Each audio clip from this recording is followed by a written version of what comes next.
Tim Hortons was founded in 1964 in Hamilton, Ontario, by its founder, Tim Hortons and Jim Cherit.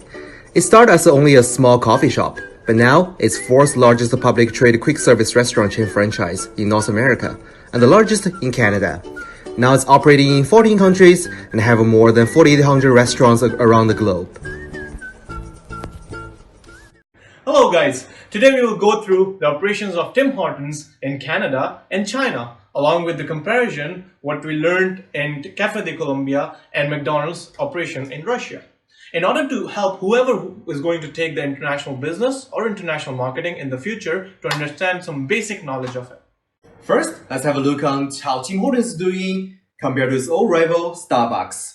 There's no doubt Tim Hortons is more successful here in Canada, but if we look at the business in China, Starbucks already has more than 3,600 stores in 150 cities in mainland China, while Tim Hortons, who entered the market since 2018, so far only has 8 stores. Well, and this brought our first topic of the day, first mover advantages. It means that the first business that enters the market takes over all the resources in the market. This rule has been proven before in many cases. One of the major reasons Tim Hortons is so successful in Canada is because it was the first fast food restaurant franchise in Canada that focuses on serving coffee with Canadian culture and heritage in 1964. However, on the other side, Starbucks entered the market in just 1987. This resulted in people having more knowledge in Tim Hortons compared to Starbucks, and the major market was already taken over, which gave a hard time for Starbucks to expand and had really big difficulty in building their own brand. Well, McDonald's is also one of the major businesses who benefit from first mover advantage during its expansion in Russia. It saw the chance back in the 1980s that Soviet Russia has no fast food industry and expand there, and which becoming one of the most successful fast food restaurants in Russia.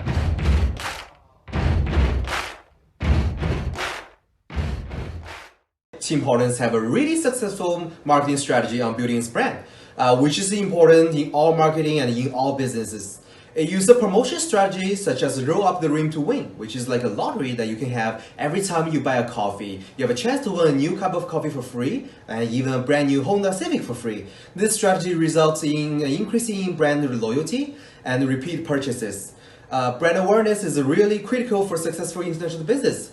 A good example would be Café de Colombia. It produced some of the best coffee beans on earth, yet it's losing its market share due to low brand awarenesses.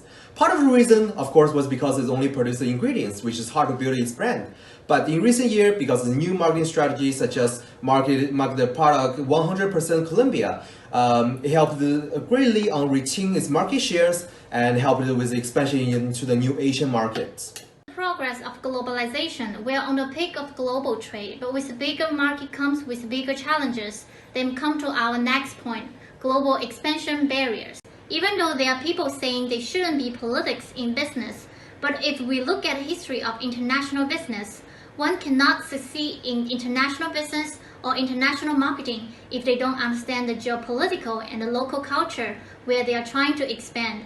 In some cases, you have to compromise either to the market or government. Now we come back to the case of McDonald's in Russia. Back in the 1980s, people consider McDonald's not only as a fast food restaurant, but also representative of ideology of capitalism. So McDonald's has to give up 51% of its shares to City of Moscow in order to open its fourth store.